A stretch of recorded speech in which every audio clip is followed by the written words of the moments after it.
नमस्कार दोस्तों, आज है 29 मार्च 2023। 29 मार्च 2023 से संबंधित जितना भी इम्पोर्टेंट करंट अफेयर है उन सभी को केवल एक वीडियो में डिस्कस किया जा रहा है, तो आप सभी लोग वीडियो को ध्यान से देखिएगा।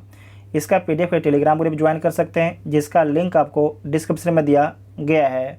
तो आइए देखते हैं पहला पॉइंट। सिलिकॉन वैली बैंक का अधिग्रहण किसके द्वारा किया गया है?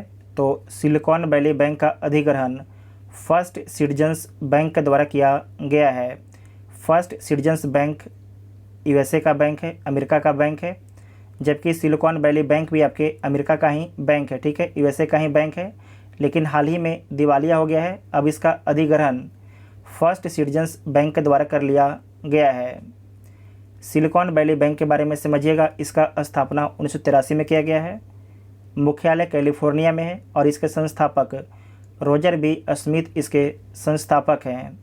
अमेरिकी बैंकों में इसका जो रैंकिंग है ये 16वां है, ठीक है, 16वां बड़ा आपके बैंक था, लेकिन हाल ही में दिवालिया होने के कारण इस बैंक का अधिग्रहण जो है फर्स्ट सिटीजन बैंक के द्वारा कर लिया गया है। और जो फर्स्ट सिटीजन बैंक है इसकी स्थापना 1898 में किया गया था। इसका मुख्यालय नॉर्थ कैरोलिना में इसका मुख्यालय स्थित है। नॉर्थ कैरोलिना आपके अमेरिका में स्थित है, ये आपके अमेरिका है, ठीक है। और यहाँ पर ध्यान रखिएगा ये अलास्का है। अलास्का किसका पार्ट है? तो अलास्का भी आपके अमेरिका का पार्ट है, और जो अलास्का क्षेत्र है रूस से खरीदा गया था। अमेरिका की राजधानी वाशिंगटन डीसी है और वर्तमान में राष्ट्रपति जो बाइडेन आपके वर्तमान में राष्ट्रपति हैं, ठीक है। उसके बाद यहाँ पर ध्यान रखिएगा कि ये 5 जो झील है इसे ग्रेट झील बोला जाता है। इसमें सबसे बड़ा झील लेक सुपीरियल है, और आपको याद रखना है कि जो लेक मिशिगन है ये केवल आपके यूएसए में स्थित है। लेक मिशिगन आपके केवल यूएसए में स्थित है, जबकि lake सुपीरियल, lake Heron, lake eri और लेक ओंटारियो ये आपके कनाडा और यूएसए दोनों देश में स्थित हैं, ठीक है, इसे नोट कर लीजिएगा। नेक्स्ट पॉइंट है कि आज़ाद किसकी आत्मकथा है? तो आज़ाद जो है गुलाम नबी आज़ाद की आत्मकथा है, तो सी इसका राइट आंसर हो जाएगा। जो गुलाम नबी आज़ाद है ये कांग्रेस पार्टी से इनका संबंध था, लेकिन हाल ही में इनके द्वारा इस्तीफा दे दिया गया है कांग्रेस पार्टी से। गुलाम नबी आज़ाद के बारे में याद रखिएगा, इनका संबंध जम्मू कश्मीर से है और ये जम्मू कश्मीर के मुख्यमंत्री भी रहे हैं। उसके बाद है मनोज सिन्हा के बारे में याद रखिएगा कि वर्तमान में जो है जम्मू कश्मीर के उपराज्यपाल कौन है? तो मनोज सिन्हा है, ठीक है, मनोज सिन्हा है। मल्लिका अर्जुन खड़गे कांग्रेस के अध्यक्ष हैं। बीडी मिश्रा के बारे में याद रखना है कि ये लद्दाख के जो हैं लद्दाख के उपराज्यपाल हैं, लद्दाख के उपराज्यपाल हैं बीडी मिश्रा। नेक्स्ट पॉइंट है कि विश्व रंगमंच दिवस कब मनाया गया 2023 में? विश्व रंगमंच दिवस कब मनाया गया?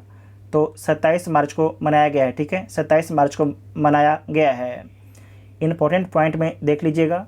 3 मार्च को विश्व वन दिवस मनाया गया, 8 मार्च को अंतर्राष्ट्रीय महिला दिवस मनाया गया, 15 मार्च को विश्व उपभोक्ता अधिकार दिवस मनाया गया, 22 मार्च को विश्व जल दिवस और बिहार दिवस मनाया गया है, 23 मार्च को शहीद दिवस, 24 मार्च को विश्व क्षय रोग दिवस और 27 मार्च को विश्व रंगमंच दिवस मनाया गया है। नितिन गडकरी के अनुसार 2024 तक देश का राजमार्ग ढांचा किस देश के बराबर हो जाएगा? तो किस देश के बराबर हो जाएगा? तो अमेरिका के बराबर हो जाएगा, ठीक है, अमेरिका के बराबर हो जाएगा भारत की सड़कें, तो बी इसका राइट आंसर हो जाएगा। भारत के केंद्रीय सड़क और परिवहन राज्य मंत्री कौन है? तो नितिन गडकरी हैं, ठीक है, नितिन गडकरी हैं। नागरिक उड्डयन और इस्पात मंत्री अतिरिक्त प्रभार दिया गया है, इसके मंत्री कौन है? तो ज्योतिरादित्य सिंधिया हैं। महिला एवं बाल विकास मंत्री और अल्पसंख्यक मामले का मंत्रालय किसके पास है?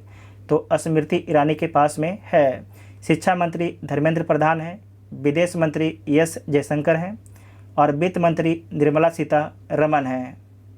अमित शाह जी ने भगवान बसवेश्वर और नाथ प्रभु केम्पेगौड़ा की मूर्ति का अनावरण कहाँ पर किया है? तो बेंगलुरु में किया है, ठीक है, बेंगलुरु में किया है। और आपको याद रखना है कि जो अमित शाह हैं भारत के गृह मंत्री और सहकारिता मंत्री हैं, ठीक है। इसी में पॉइंट है कि भगवान बसवेश्वर को लिंगायत धर्म का संस्थापक माना जाता है, जो कर्नाटक में एक प्रमुख धार्मिक समूह है। उसके बाद है नाथ प्रभु केम्पेगौड़ा जी ने 16वीं शताब्दी की शुरुआत में बेंगलुरु शहर की स्थापना की थी। उन्होंने आधुनिक बेंगलुरु का संस्थापक माना जाता है। कर्नाटक में एक नायक के रूप में सम्मानित किया जाता है नाथ प्रभु केम्पेगौड़ा को, ठीक है। उसके बाद कर्नाटक के बारे में समझिएगा। राजधानी बेंगलुरु है। वर्तमान में मुख्यमंत्री बसवराज बोम्मई है। राज्यपाल थावर चंद गहलोत। लोकसभा में 28 सीट, लोकसभा में 28 सीट, राज्यसभा में 12 सीट और विधानसभा में 124 सीट है, ठीक है। और आपको याद रखना है कि जो विधान परिषद है 6 राज्यों में, कौन कौन राज्य में है? बिहार, उत्तर प्रदेश, ठीक है। उसके बाद महाराष्ट्र, कर्नाटक, तेलंगाना और आंध्र प्रदेश, इसे नोट कर लीजिएगा, इंपॉर्टेंट पॉइंट है। चीन ने 2008 से 2021 तक बेल्ट एंड रोड इंफ्रास्ट्रक्चर परियोजना 2021 तक 22 विकासशील देशों को उबारने के लिए कितने अरब डॉलर खर्च किया है? तो 240 अरब डॉलर खर्च किया है। तो बी इसका राइट आंसर हो जाएगा। आपको ध्यान से समझना है कि बेल्ट एंड रोड इंफ्रास्ट्रक्चर किसका प्रोजेक्ट है? तो चाइना का प्रोजेक्ट है। और चाइना जो है इस प्रोजेक्ट के तहत जो विकासशील देश हैं उनमें पैसा इन्वेस्ट किया था, पैसा कर्ज के रूप में दिया गया था। लेकिन जो विकासशील कंट्री हैं उस कर्ज का ब्याज नहीं चुका पा रहे थे, तो उस ब्याज को चुकाने के लिए चाइना फिर से उन्हें लोन देता है, ठीक है। तो उसी के बारे में बोला यहाँ पर जा रहा है कि जो चाइना है कितने रुपये, कितने अरब का मदद किया था? तो 240 अरब का मदद किया था। और जो सबसे अधिक जो मदद किया गया था ये अर्जेंटीना को किया गया था 111.8 बिलियन डॉलर का, ठीक है। इसे बेल आउट पैकेज भी बोला जाता है। और पाकिस्तान को 48.5 बिलियन डॉलर दिया गया था। मिस्र को 15.6 बिलियन डॉलर दिया गया था, ठीक है।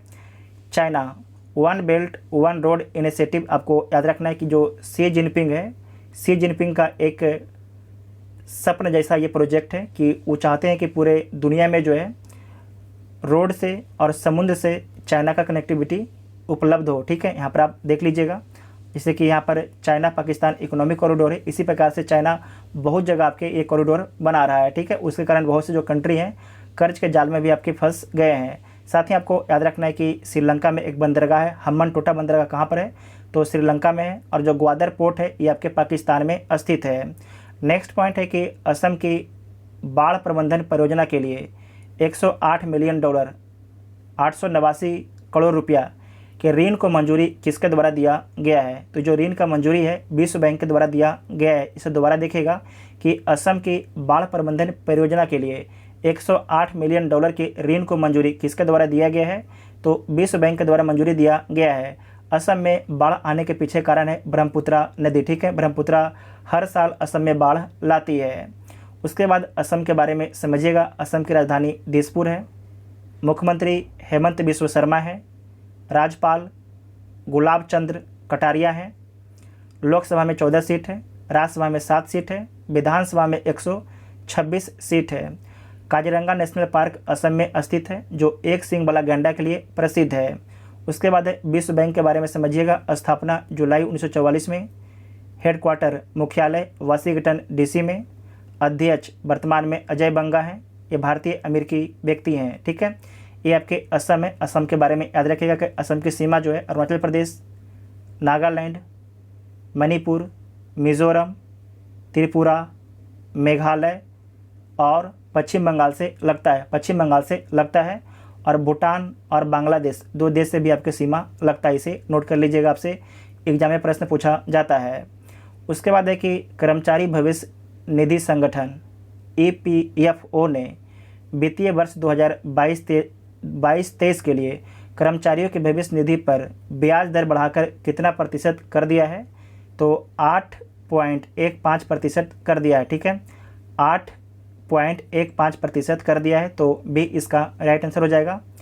कर्मचारी भविष्य निधि संगठन श्रम और रोजगार मंत्रालय भारत सरकार के तहत एक जो है सांविधिक निकाय है। कर्मचारी भविष्य निधि संगठन की स्थापना 15 नवंबर 1951 को कर्मचारी भविष्य निधि और विधि प्रावधान अधिनियम 1952 के द्वारा किया गया है। 2014 में EPFO ने कर्मचारियों द्वारा सभी EPF खाते तक पहुंचने के लिए सिंगल विंडो प्रदान करने के लिए यूनिवर्सल अकाउंट नंबर लॉन्च किया। इसे नोट कर लीजिएगा, आपसे पूछा जा सकता है इसका डेट, ठीक है। उसके बाद नेक्स्ट पॉइंट है कि मध्य प्रदेश के कुल्लू नेशनल पार्क में किडनी की बीमारी के कारण चीता, जिसका नाम है सासा, चीता सासा की मौत हो गई। इसे किस देश से लाया गया था? तो इसे जो है नामीबिया से लाया गया था। इसे जो है नामीबिया से लाया गया था। आपको याद होगा कि नामीबिया से जो है 8 चीता लाया गया था। इसमें से जो एक चीता है इसकी मौत हो गया है। मौत के पीछे कारण है कि इनका जो लीवर था उसमें संक्रमण हो गया था। ठीक है, इस कारण से इसका जो चीता सासा है इसकी मौत हो गया। और आपको याद रखना है कि ये फीमेल थी। ठीक है, सासा आपके फीमेल थी। यहाँ पर देखिए ये आपके नामीबिया है, ये आपके नामीबिया। ठीक है, ये आपके साउथ अफ्रीका है। तो नामीबिया से आपके 8 चीता भारत में लाया गया था, जबकि अभी हाल ही में जो है दक्षिण अफ्रीका से 10 चीता आपके भारत में लाया गया है। और कहाँ पर लाया गया था? तो मध्य प्रदेश के कुल्लू नेशनल पार्क में लाया गया था। ठीक है, और आपको याद रखना है कि जो कर्क रेखा है किस किस राज्य से गुजरती है? तो गुजरात, राजस्थान, मध्य प्रदेश, छत्तीसगढ़, झारखंड, पश्चिम बंगाल, त्रिपुरा और मिजोरम से गुजरती है।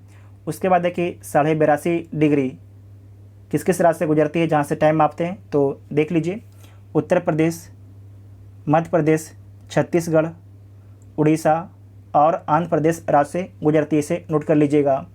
नेक्स्ट पॉइंट है कि हाल ही में पहला संयुक्त राष्ट्र जल सम्मेलन 2023 का आयोजन कहाँ पर किया गया है?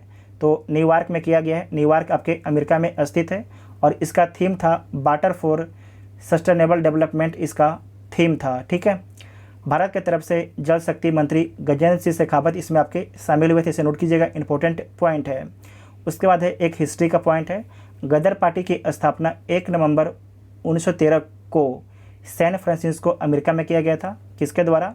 तो लाला हरदयाल के नेतृत्व में किया गया था। उसके बाद है कि सोहन सिंह भाखना इसके प्रथम अध्यक्ष, जबकि लाला हरदयाल इसके प्रथम मंत्री एवं काशीराम कोषाध्यक्ष चुने गए थे। काशीराम इसके कोषाध्यक्ष चुने गए थे। पिछले वीडियो में पूछे गए प्रश्न का उत्तर देख लीजिए। हाल ही में केंद्र सरकार ने ASPA कानून को किन किन राज्यों में 6 महीने के लिए बढ़ाया है? तो नागालैंड, अरुणाचल प्रदेश में बढ़ाया है। तो इसका आंसर क्या हो जाएगा? सी इसका राइट आंसर हो जाएगा। इसके बाद इस प्रश्न का उत्तर आप सभी को कमेंट बॉक्स में देना है। तो आप सभी लोग कमेंट बॉक्स में इसके बारे में ज़रूर लिखिएगा। ठीक है, और इसका PDF टेलीग्राम ग्रुप ज्वाइन कर लीजिएगा, जिसका लिंक आपको डिस्क्रिप्शन में दिया गया है। अगर वीडियो आप सभी को हेल्पफुल लगता है तो चैनल को सब्सक्राइब कीजिएगा और वीडियो अपने दोस्तों में शेयर जरूर कीजिएगा। और मॉर्निंग में डेली अपने चैनल पर 6 बजे करंट अफेयर अपलोड हो जाता है। Thank you.